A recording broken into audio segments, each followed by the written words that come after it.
Welcome to everweird and session 6 of my solo playthrough of the Mega Dungeon Gunderholfen. I'm going to jump right into it at the end of session 5. My party had parlayed with a kobold chief who, with some successful social engineering and greasing the wheels with good old-fashioned gold pieces, that chief told them how to get to the next level of the dungeon, but to do so they would have to pass through a goblin lair and possibly a hobgoblin lair. They're not really confident in those directions. All they know is that they avoided the violence of this retinue of guards and 3 giant weasels that the chief had with them.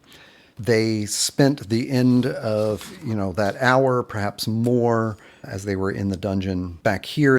They backtracked to this door and let themselves into this cave, and in fact walked around that pit and sort of hid out here in the fungal forest. So they've been here before, and they know the way to a goblin entrance is through this, so they were sort of feigning interest as the chief told them that. They're hiding out here right around the corner here in the fungal cave and resting because it's relatively safe, and they're sure that they would notice the kobolds. If the kobolds gave chase to try to kill them or something, they're fairly certain they would hear them and be able to lose themselves within this forest of giant mushrooms and toadstools. That's their reasoning for sticking it out right here. I'm going to switch to mapping this on an actual gridded notebook as they continue. Now, the thing about the mushroom cave is that some of these toadstools are so high, so tall, that there's only about 10 feet of vision within it.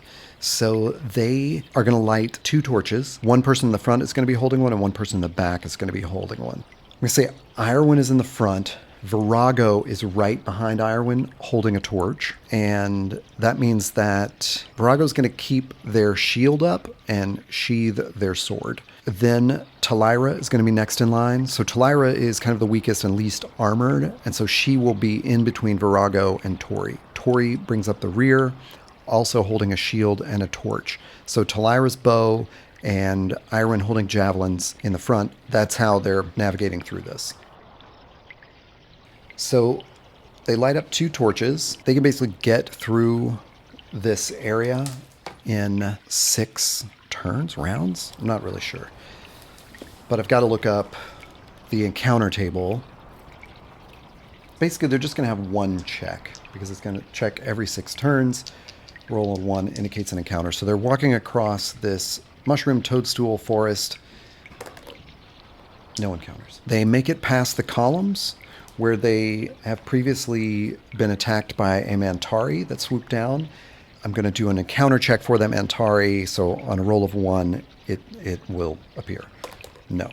Mantari does not appear. They make it through the cave to there was like a narrower passage that leads up to the north and then again to the east, and they find themselves once again in front of this door.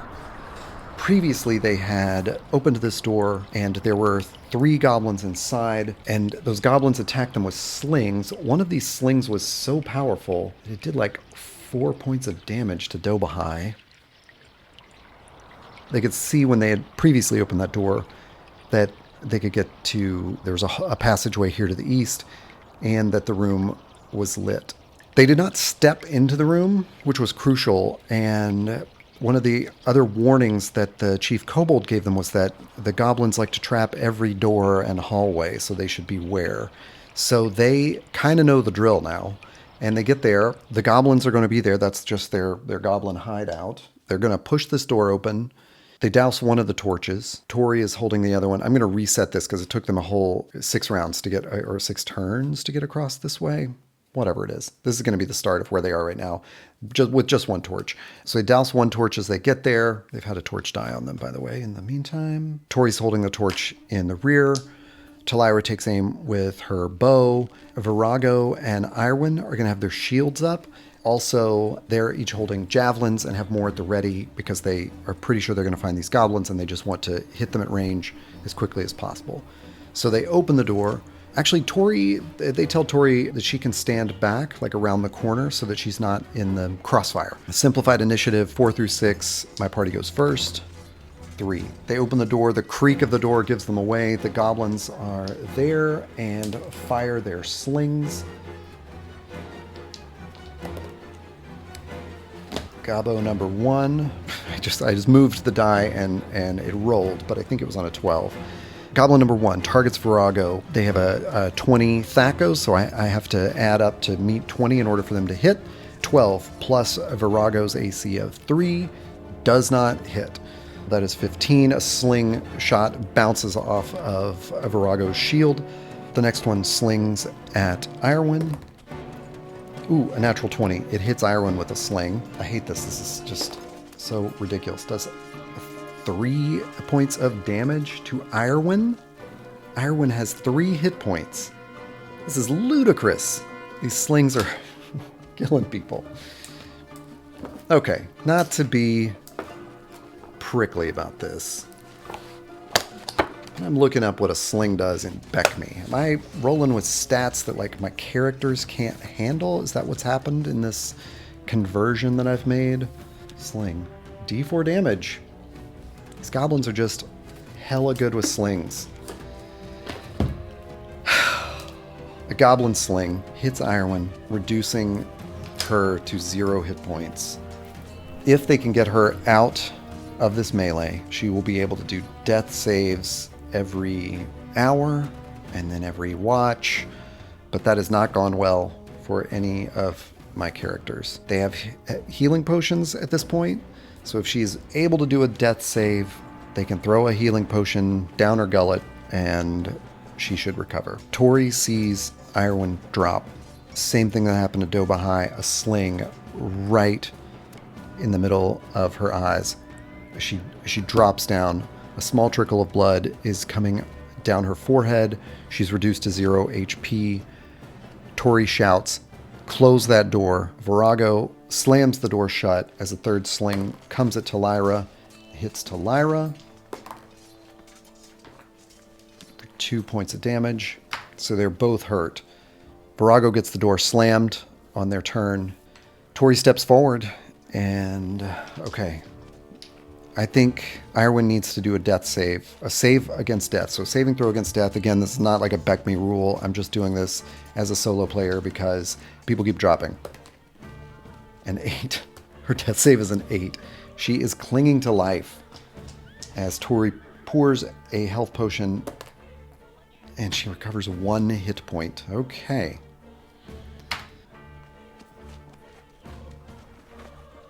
Do they use the second health potion on Talira? This is an ambush, and there's just no way for them to get around this. Like it is, it just feels like a really impossible situation. So when I don't know what to do, I can bookkeep, which is we're in the morning of the 9th.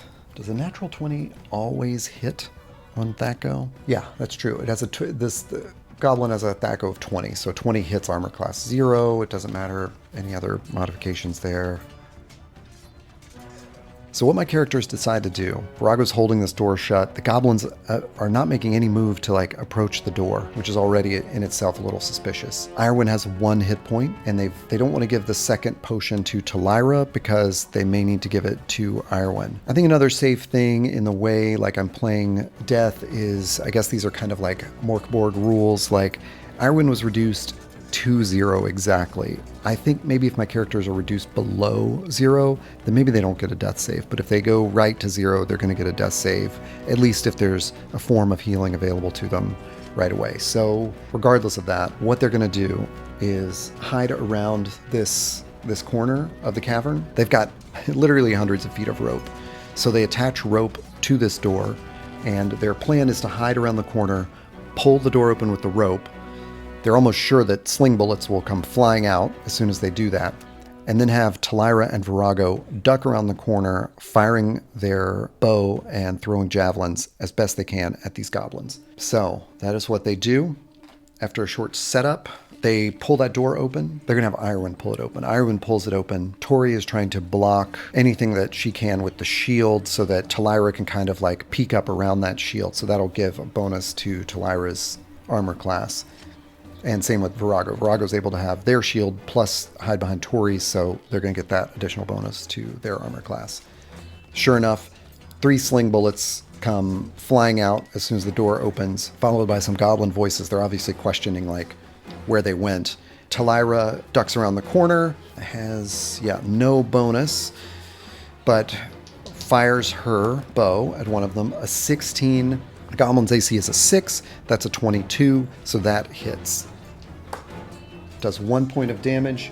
Kills one of the goblins straight away. Virago steps in. This is like almost coordinated at this point. Throws that javelin. A 9. Goblin's AC is a 6. That's a 15. Does not hit that goblin. And they duck back behind the corner. So on the initiative, initiative for this round, 5. My party goes first. Goblins are kind of confused by what's going on. Talira steps up, short bow. Ooh, misses. Virago steps up, javelin. 11 plus 6, 17, misses. So I'm down 2 arrows and 2 javelins. The goblins, they're going to roll a morale check. Oh, that's interesting. Just realizing that morale is not marked. I would not do a morale check, would I? Yeah, the morale check happens at the top of the round. But the reason I want to do a morale check is I'm wondering, like, do the goblins use their turn to get out of there? I don't think they do. I think if I'm playing this by the book, they don't. Goblins, all of this is kind of happening in a confusing motion at the same time. So 2 more sling bullets come out because one of the goblins has fallen. So I roll initiative for the round. My characters go first. Now I do a morale check. A 6. Goblin morale is a 7, or a 9, I guess, if a leader's around. So they're sticking it out. Talira pops up. Misses again. Another arrow down. Virago. 11 plus, nope, misses again. Another javelin down. Goblins have rolled their morale for the round. Combat round goes initiative, morale, movement, missiles, magic, melee. Okay, so the goblins, 3 more, a couple more bullets, like all of this is happening, so they're trying to get them in there before anyone can duck back behind the shields, but my party's basically untouchable. Top of the round, 6, my party goes first. Do the goblins flee?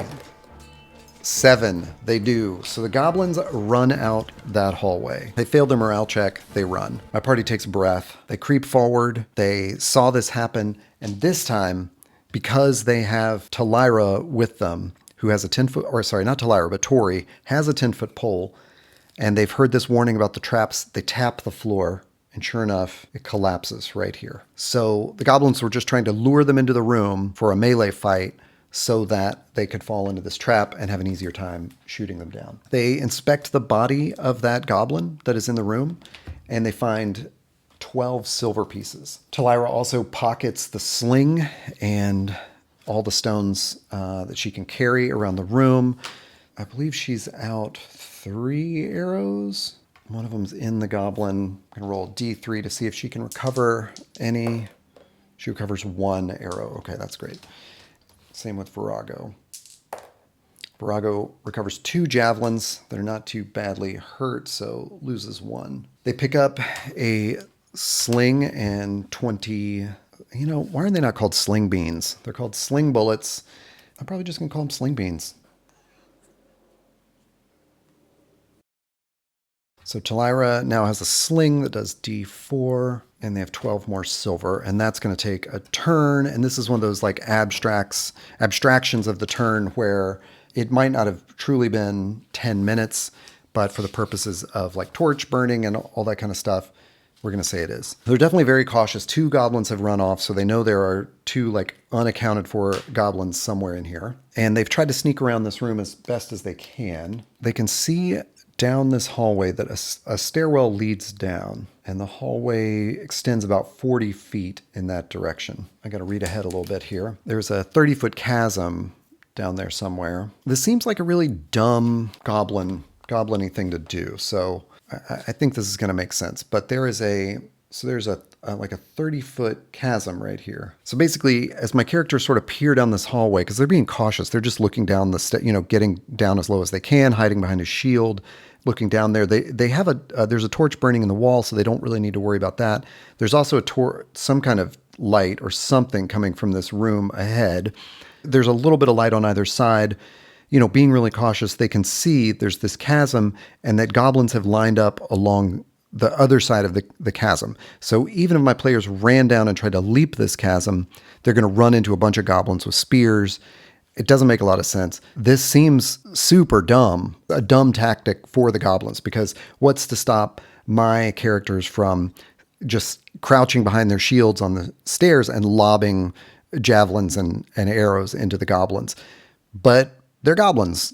That sounds pretty dumb and sounds like the kind of thing they would do. So my characters absolutely do that. They figure out a way to get in formation with the shields in front of them. Tori can go down and sort of squat on a stair with her shield in front of her that will block Talira. Talira can lift up behind that shield. Same with Irwin, same with Virago. They can all get just a couple of steps down so that they can take their attacks in the same way that they did with their cover before. They do that. They go down a couple stairs. I'm rolling for initiative. 2. The goblins go first. There's only one of them with a sling. So that would be one of the ones that fled here. That one with a sling is, geez, I mean, I don't even know what kind of penalty to give them, because it seems like impossible to hit my characters with a sling when they are all behind shields. So a sling bean comes flying over, dings off of one of their shields. Talira gets up, fires at any goblin. She does not care if it is holding a spear or if it's the sling beaner. Fires. A 2 is gonna miss. Fine. This time we've got three ranged fighters, because Irwin is going to duck behind shields and then get up and throw a javelin. So Virago, javelin. 6, miss. Irwin, javelin. 10, 16, doesn't hit any of them. Top of the round, 1. Goblins go first. I check their morale. A 6. They have a 7 morale. They don't do anything. There's no movement. Missiles come. A sling bean, bing, off of one of the shields. Talira, 12 plus 6, 18. Do I have any bonus on my dex? No. Just misses. Virago, javelin, 10, 16, no bonus, misses. Irwin, 1, no bonus, misses. So I'm down 4 javelins and 2 arrows. This seems so fruitless and stupid. Goblin, well, let's roll initiative. 3, goblins go first. Morale, 4, they stay and fight. Sling bean off the shield. Arrow, 7, 13, doesn't hit. Javelin, doesn't hit. Javelin, 11, doesn't hit. I'm down 6 javelins and 3 arrows. How could this possibly be worth it? Initiative. 6. We go first. Morale. 9. Somehow, not having hit them, but this hail of arrows and javelins and the shields, the fact that they're not getting through, these goblins turn and run. That's disappointing, because I really wanted to hit one and knock it into this 30-foot chasm. My characters cautiously take a couple of steps down those stairs, and they can see a little bit into that room. It's a little bit bigger. I don't know why I mean bigger. It's 40 feet long by 30 feet across, and there's goblins in it. I'm going to roll a morale check. Did those goblins continue running, or did they just retreat? Maybe I do a yes, no. The goblins continue running. No. So they're all just holed up in that room. So we cautiously walk down the stairs, roll an initiative. 3, the goblins go first. Sling beaner misses with a sling. Here it comes. We don't have great shots at all of them, but I think because there's so many in there, at least I've got a clear shot with a couple, and then I'll start penalizing. Talira fires arrow. 7, doesn't make it. Okay, javelin. 15, javelin plus 7 definitely hits. 2 points of damage. Doesn't take out that. No, it does take out one of them. Okay, one of them has 1 point, so it's gone. Irwin throws a javelin. 16 plus their 7 equals 23, so she hits as well. 4 points of damage. Totally slays a second goblin. Now that morale. Do they run out of this room? Or sorry, it would be initiative first, but I rolled a 5 on the morale, so they're going to stay and fight. Their initiative 1. They get to go first. Sling beaner comes at Virago, bing, right off of their shield. Talira, 17, finally. And 6 points of damage, kills another one. Virago, 19. We're going to not call that cracked. Hits the next one. 3 points of damage. That might have been the wounded one. Takes it out. Irwin. 10 plus their 7. Their AC is a 7, so 10 plus 7 is 17. And yeah. Irwin has no bonus, so misses. I totally lost count of how many javelins and everything I've thrown here. Initiative. It's their initiative. Morale check. 10. They run. So they run out of this passage to the north. Now I got to do some bookkeeping. What did I lose in that round? Seeing that this room is empty and that they can take a little bit of time, I'm going to mark a dungeon turn for that, even though it's probably not fully 10 minutes again. My characters are able to jump over that chasm. It says it's about 6 feet wide, but with some maneuvering and stuff, they're able to help each other across. You know, they feel like they've got time because these goblins have run away. We get across into this room. How many javelins did I throw? 4? So how many can I recover? Ooh, 3. Okay. And same with the arrows. Was it like 3 arrows or something? I don't know. 1 arrow comes back. Down 2 more arrows and 1 more javelin. You know, you think about it, this is only like 20 minutes maybe, if that, of dealing with these goblins. And they are horrible creatures. Like, they can't believe that these goblins just sat in that first room, just slinging sling beans at them, trying to lure them to fall into this pit trap, and then you know, basically like sacrificing one of their companions, just trying to get my party to fall in a trap, just for fun. Then we head down the stairs, or not even before we even head down the stairs, they've just taken up this shield, not shield wall, but like a spear wall, and they're just letting us rain missiles down on them.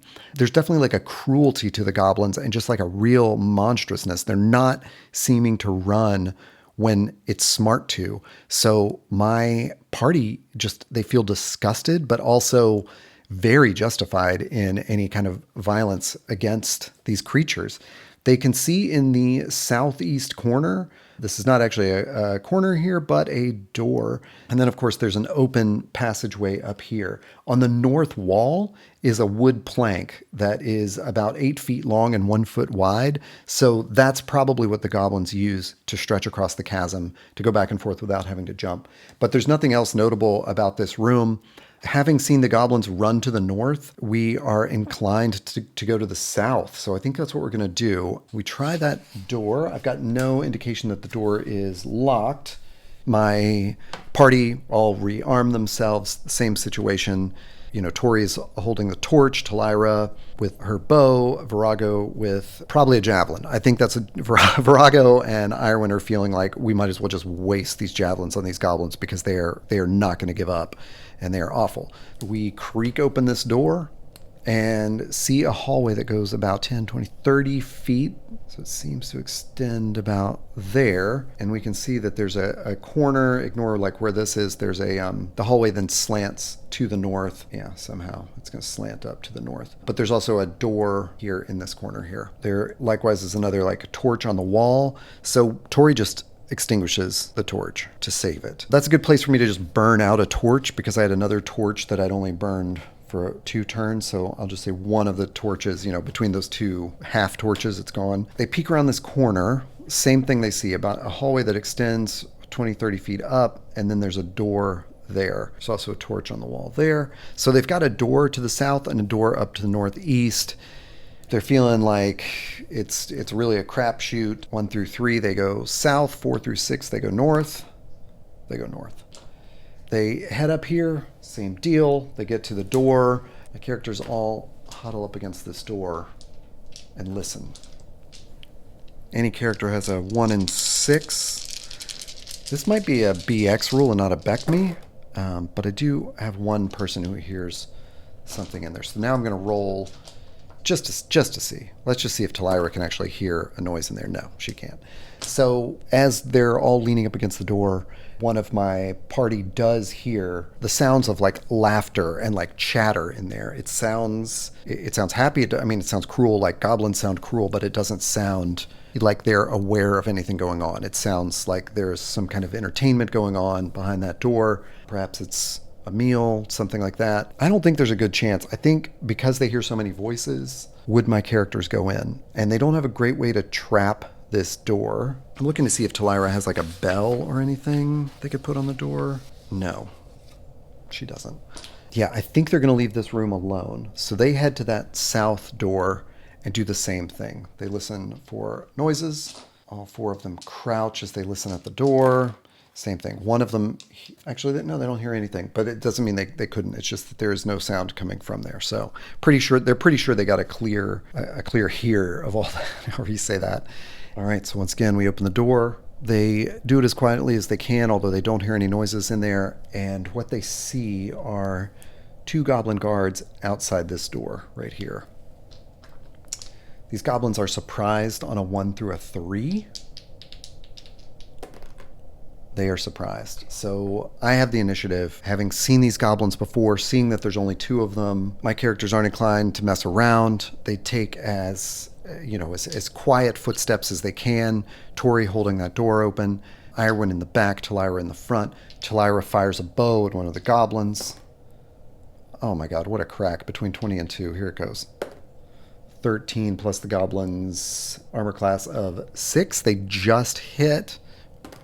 6 points of damage. Her arrow cleanly assassinates one of these half-asleep guards, and before the next one has a chance to react, Virago's able to take a couple of steps, throw that javelin, horribly misses. Irwin steps up, horribly misses. This goblin wakes up, doesn't have a ranged weapon, is holding a morning star, and doesn't know what to do, didn't declare any movement, although I'm not strictly playing by that. But I'm just going to go back to initiative at the top of the round, because it wakes up and it's standing there. Its partner has been slain. Initiative. It gets to go first. Rolls morale. 7. It's going to run. It runs out to the west. My party creeps up to that goblin that they shot dead, and Irwin is going to take that morning star off of it. It's got a morning star as well, and they also find 11 silver in a pouch. Funny how the kobolds had copper and the goblins have silver. Kind of guessing the hobgoblins are going to have gold. They're going to check this door. The door is locked and reinforced. Great. So Talira has an open locks percentile chance of 15, meaning she has to roll a 15 or less on a D100 to open that lock with her thieves' tools. I'm guessing the part about reinforced with steel bands means that I can't force it open. You can only force open a stuck door. Okay, 15 or less. Let's try to get through this. Holy moly, I rolled a 1. Talira, for the first time in her life, has luck in a dungeon, maybe the second time, and her thief skills come through. She easily unlocks that door with that 1. Inside the room is a moldy chest against the north wall and 5 large sacks. There are 30 spears, 10 short swords, and 12 morning stars lined up against the walls. The chest is also locked. There's morning stars in here, so Virago is definitely going to take a morning star. I don't think Tori can use any of these weapons. They are just like, my characters are carrying so many javelins. It's ridiculous. They want what's ever in this chest, for sure. It's locked but not trapped. I mean, that's some meta information for me. Well, first of all, there are 5 large sacks. So as cautiously as they can, my thief has a find traps ability. So, whoops, where am I? Talira, find traps is a 10%. Boy, thieves, level up already. She doesn't know it, but Talira searches for traps, doesn't find any. Not sure if she failed in her find traps or if there aren't any. So they open one of those 5 large sacks and find 400 silver pieces. Each sack that they open contains the same amount of silver. So they've got 2,000 silver or 200 gold. 2,000 silver is a lot of coin weight. They really want to know what's in this chest. Okay, so Talira is going to try that open locks ability again. 15%. Here we go. 15 or less. 5. Wow, Talira comes through. opens up this chest, and they find a scroll in it. They're unsure what this means, but they're definitely interested. They also find 300 gold pieces. They feel like they have a moment to breathe in this room. The one goblin ran off. They deftly executed the other. They want to get the heck out of this place. Unfortunately, the only way they know how to get out so far is to go back through the kobold's lair. And the chief has told them if any kobold sees them, they're on orders to kill them. It will sick its 3 giant weasels on them as well. So do they each grab these sacks of silver, dividing up the gold between them?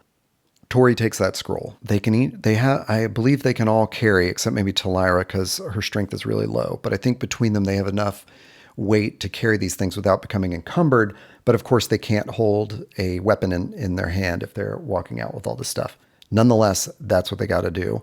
And they figure it's better to risk it going through the kobold's lair than risking it through the unknown of the rest of this goblin lair. So as swiftly as they can, they've made that plan. Spent another turn in here. They don't need torchlight. That's a good thing until they get to the caves. So basically, they're making a run for it. And they are going to, I'm going to roll encounters in the rooms that would have encounters. But what I want to know is about movement. This is one of those things I know I've marked in here somewhere. I'm somewhere in this 400 to 800 encumbered. My normal speed is a 90. My encounter is 30. And my running is 90. Running speeds. There's something about running. Okay, a character can run at maximum speed for 30 rounds, but then has to rest for 30 minutes. They could easily get out of here in 30 rounds. So I think they can run at 90 feet per round. So they open this door up. They're just not holding weapons. Their plan is if they are attacked, they are going to drop the sacks and grab a weapon. So they've made sure they can grab something, but basically those with shields are holding a shield in one hand, a sack of silver and gold in the other, and they're running for it. 90 feet, 10, 20, 30, 40, 50, 60 to the end of the hall, and then 30 up there. Whatever's going on in this room, I read ahead, of course, but those creatures in there are not coming out, at least not now. So basically within 2 rounds, we get into this room. Have the goblins return to that room. I'm going to roll an encounter, 1 in 6 chance. 5. The goblins have not returned to that room. They grab the plank. They put the plank across the chasm, and they have to be a little careful. They're obviously not running here. They get across the chasm up here. They take the plank with them to cross this trap that's fallen in here. And then just to be kind of punkish about it, they hide the plank behind the corner here and close that door. So at least, if the goblins come looking for it, they're going to have to leave their hideout to find that plank. But they've got now the goblin lair with all of this silver and gold. So they're now back in here. There's a little tunnel that winds around there, and they're not going to move at that 90 feet. They return to their 30 feet. And so 1, 2, 3, so 30. They can travel this east-west passage up here in a couple of rounds, and then they can travel that. That's 30, 60. Okay.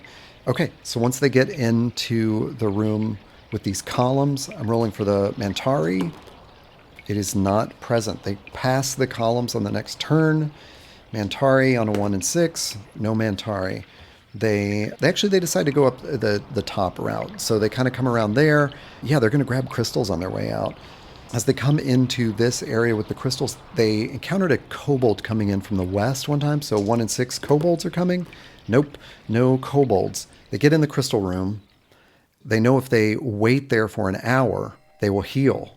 Do they wait in here knowing that the kobolds are basically coming after them? They also know that there's a little bit of magic on these crystals, and if they keep them with them, they will heal double the rate tonight. So they spend a turn at least. They've also had to light a torch somewhere in here, so I'll just put it here at the top. Spend another turn delicately breaking off crystals and putting them in their packs to hold with them.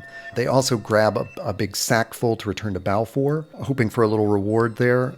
Every time they break, one of them is stopping to map where they've been. That's just how they're doing this, to return to Balfour with a map. They end up spending another turn there, and now they're wondering, do we just spend 40 more minutes here and recoup? Do they stay? Yes. I hate that. They know Irwin's down.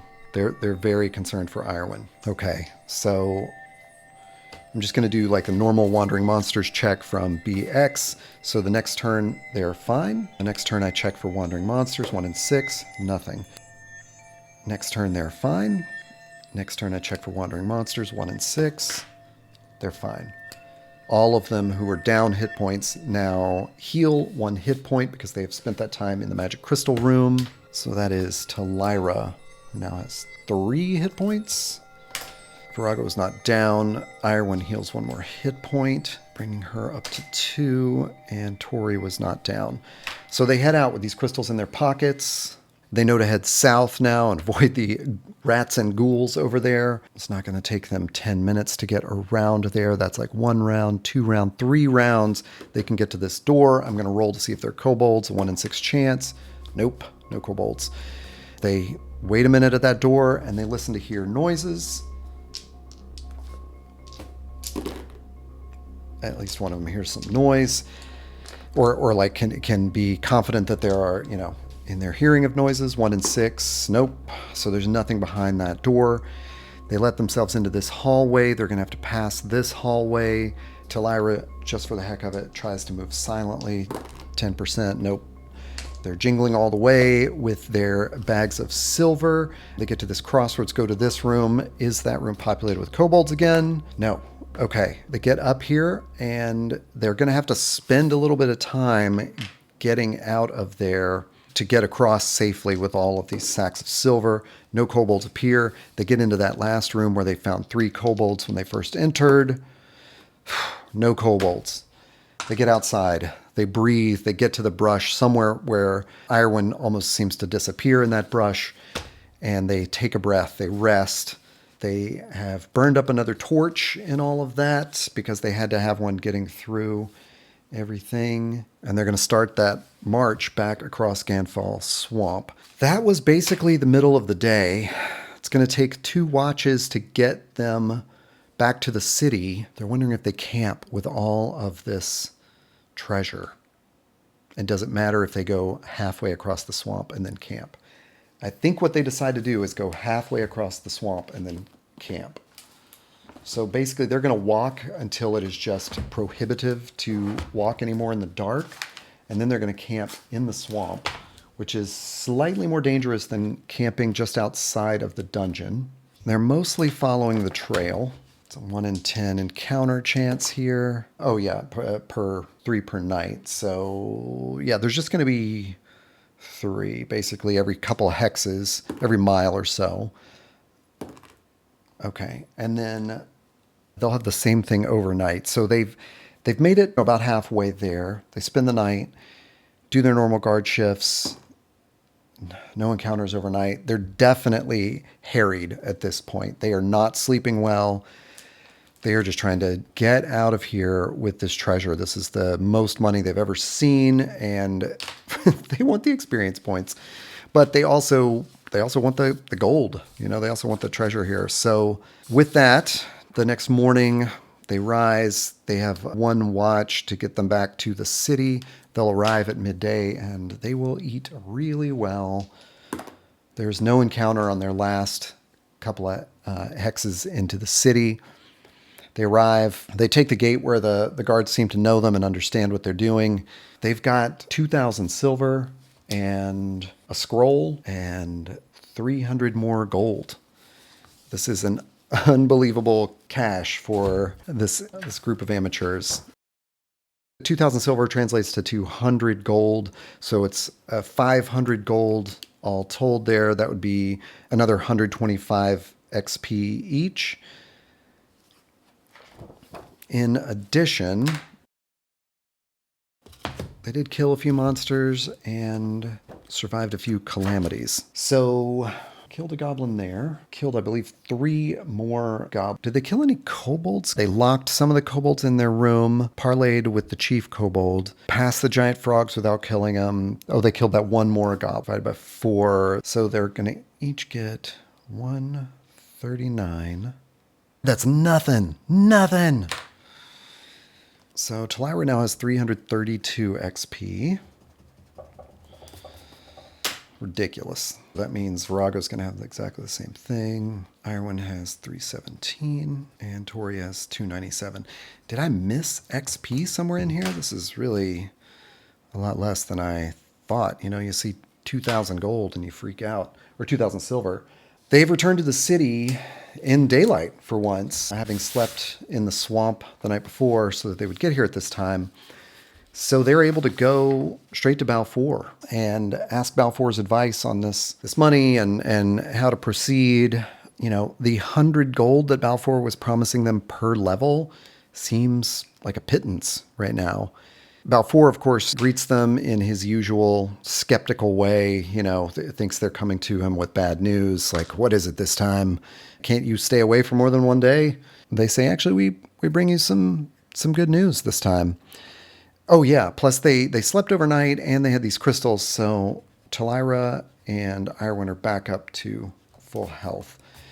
They show him all the crystals that they have. He is overjoyed with that. They also show him this scroll, which he tells them turns out to be a scroll of sleep, which would be really useful, but they don't know how to use it. Talira and Virago explain, like, we're beginning to understand this life. You know, we're making progress in this dungeon, but we're definitely encountering things that are extremely dangerous. 2 of us almost lost our lives on this outing. Obviously, we lost our dwarf companion a few days ago and recruited someone else.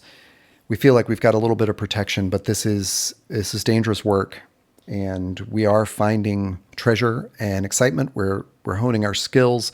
We want to go back, but we're not sure our deal is great. And they make it clear they don't want to change the deal. You know, Balfour is immediately skeptical, and they say, we're not trying to renegotiate the terms. We would just rather, well, maybe we are trying to renegotiate the terms. We're not asking for more money. We just think that rather than money, maybe we need some kind of protection going in there.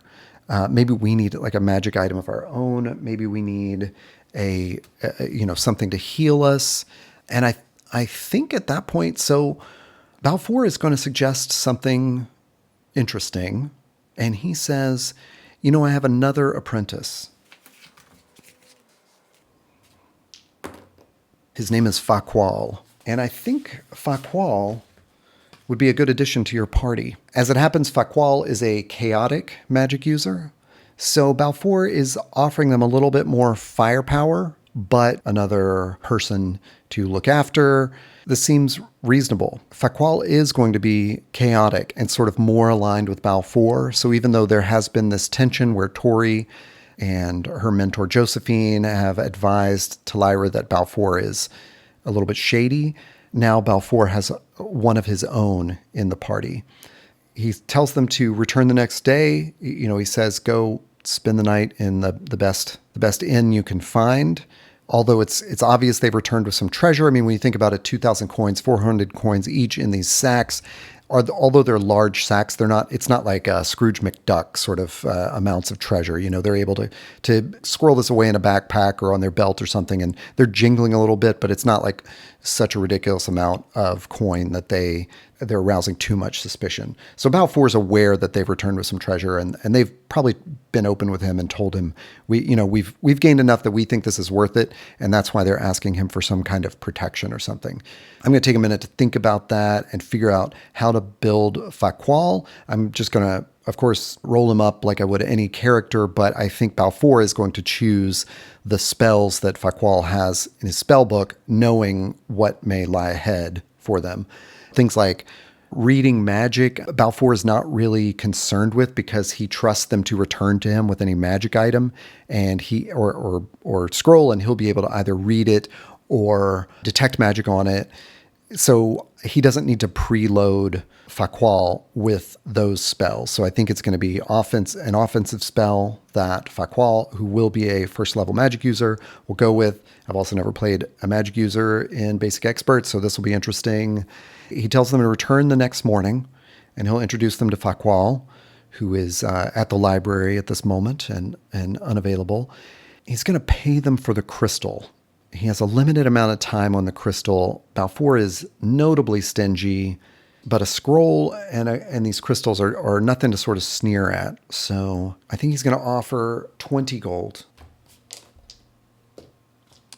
and Virago and Tori each have a charisma of 14. So they're going to do the charisma checks. If the first person succeeds, the next person gets a bonus to their roll. And if the first person fails, the next person gets a disadvantage to their roll. But if they both succeed, he's going to capitulate and give them a little bit more money. So here goes Virago, 14 or less. Yes. Okay. So Tori is going to try to roll a 14 or less, but has a -2 to her roll. So they both succeed in their pleading with Balfour. Although it's not pleading, they're just making a case. We've survived some dangers, we've lost some friends. We think these crystals and this map that we have so far, and just our experience, this is all worth something to you. And Balfour considers that and says, you know what, you're right. I think what you are bringing me back is the experience of this. They're able to tell him like where the kobolds live, how many there are, about the giant weasels. They tell him about the goblins, the hobgoblins. They've given him a pretty accurate map that different people have been keeping over the days. So he says, you're absolutely right. Here is 100 gold. Pays them another 100 gold. That's going to translate to another. Does that translate to 25 XP? I don't know, but it's going to be 100 gold that goes in their kitty. And they then head across town to Clement's clothier's, where they find Clement working. Isabel is still recuperating and is in the apartments, not down in the storefront. They wait till everyone leaves Clement's, and they say, well, first of all, we'd like to buy some nicer clothing just to wear when we're in town, so we're not wearing these rags. They want to buy some new clothing. They also want to buy some more adventuring clothing, and they want to negotiate something with Clement. Like, we are finding treasure in this dungeon that we're exploring, and we don't necessarily trust others in the city with the loot that we're bringing back. Would we be able to store this with you somewhere? They want to come up with some agreement that's like valuable to Clement. I wonder if that's what does that fee look like? Is it like a percentage of what they find, or is it a flat rate? They've got like 1,000 gold. If they say, we'll give you a finder's fee of like 5%, would that convince you to keep this safe for us? And I'm wondering if Tori would suggest taking it to the temple. I don't think anybody would object to that, but they do see the value in doing this in a way that's like with someone that owes them goodwill, or that thinks of them as heroes. So I think Clement's going to readily agree to this. I mean, they saved his daughter. He's extremely happy. 5% will allow Clement to buy a better safe, store some of his own gold. They decide to keep track. Clement sees them as heroes, Yeah, that's where they're going to leave their stash. Clement agrees to this. He's very happy to agree to this, and he feels like he's really struck a deal with, there's daughter's saviors. And he's feeling good about doing it and wants to do right by them. They want to do right by him. So they take out enough that they can, some walking around money. Oh yeah, I forgot they paid 100 to the kobold. So they have a little bit less than I thought they did, but whatever. They're leaving it all with Clement, except for their walking around money. I'm going to roll up Faqual maybe in another video, but they will return to the temple so Tori can check in, say some prayers, and ask for another health potion. Perhaps a health potion per person, she suggests. And Josephine questions, like, how dangerous is this place that you're going? And Tori will confirm this is extremely dangerous, but I think we're doing a good thing here. We just ran into a lair full of goblins, and they were absolutely insane, risking themselves just to try to lure us into some traps. It feels like a good thing we're doing by at least mapping this, clearing it out. Tori has made a copy of all the maps in that she has copied the maps overnight when they camped on her guard shift. She made a copy of the maps and gives a copy of those maps to Josephine. I believe Evadne is the name of the high cleric there, and just says, let's just keep this within the temple, pass it on to Evadne. Let's have our own understanding of what is out there in the world and what threats we may face. We don't want Balfour to be the only one with this. She, of course, informs Josephine that Balfour has decided to send an apprentice magic user with us, and we appreciate the help that this person may bring, but of course we suspect that there's now an insider. One of Balfour's insiders is going with us, and all that means. We don't suspect trouble, but we want to be cautious. I have been scrolling through here as I'm talking because I'm looking for like health potion costs. Yeah, healing potions. I know what they cost in other games. I kind of would have thought it was just hanging around somewhere in here. Like, am I missing potions? Of course, I've lost my train of thought. I stopped the video and then came back to it. But Tori has met with Josephine at the temple. They've talked to Balfour. So it's clear that like Tori is reporting back to the temple. Balfour now has, or will have tomorrow, someone who is reporting to him. At least that's obvious to everybody. I'll also try to find this so I can link it in the description, but it's a basically like a DM screen. It was on Drive-Thru RPG, and it's for Basic Expert, and it's like so clearly got a lot of stuff outlined in it. I would really like to make my own screen just to put this on it. Healing potions. What is the temple? What's the deal that the temple is going to strike with Tori for healing potions? In the book, it specifies that the temple can provide services such as casting healing spells, etc., for the standard prices. Yeah, one of the shortcomings of the rules cyclopedia is that it actually skips over like natural healing, like how fast do characters heal, what do they heal overnight. So I'm borrowing that rule from Basic Expert, where it is you heal 1 hit point overnight and 1d3 if you spend a whole day resting. Anyway, nobody's really had a whole day to rest, it seems. Hiring, where would I even find this? In the magic section? Okay. I have really tried to be as like analog as possible in everything Basic Expert. But when all else fails, go to the internet. Good old Reddit. This is a crazy factoid that I'll love to look up later, which is in OSE, in Old School Essentials, a potion of healing will heal 1d6 plus 1 HP. And according to the SRD, it would cost 1 week plus 500 gold pieces. So 500 gold to make 1d6 of a healing potion that's crazy. So I do see a note on this Reddit post that says in Beck Me and Dragon Magazine, the suggested price is 50 gold pieces. That's in line with what a healing potion costs in 5e. I don't know how the gold standard works between those two. Okay, so they're going to have five characters. They're going to have no healing powers. Tori is going to ask the Temple of Cathalea for 3 more healing potions. That will give them 4 total.